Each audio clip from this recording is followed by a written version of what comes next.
Hey everyone! Adding page numbers to a long report or a thesis in Google Docs is usually easy, but it gets tricky when you need the numbering to start on a specific page, like page 3, while keeping your cover page and table of contents blank. In 2026, the key is using section breaks correctly. Today, I'm showing you the exact no-fail way to do this on your desktop. Let's dive in. Step 1. Insert a section break. First, open your document and scroll to the bottom of the page right before you want the numbering to start.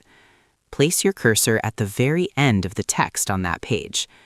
Go to the Insert menu, hover over Break, and select Section Break Next Page. This effectively splits your document into two independent sections, allowing you to give them different rules. Step 2. Unlink the sections. Now, go to the page where you want the numbers to begin, which is now the start of Section 2. Double-click in the header or footer area wherever you want the number to go.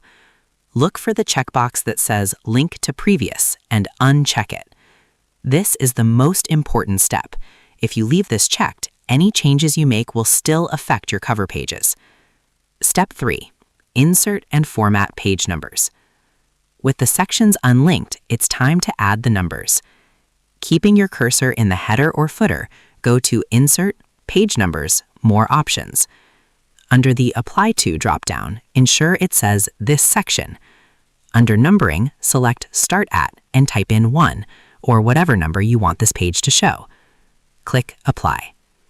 Step 4. Clean up previous pages. Finally, scroll back up to your first section, the cover pages.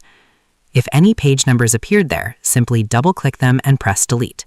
Because you unchecked Link to Previous in Step 2, deleting the numbers in Section 1 will not affect the numbers you just created in Section 2.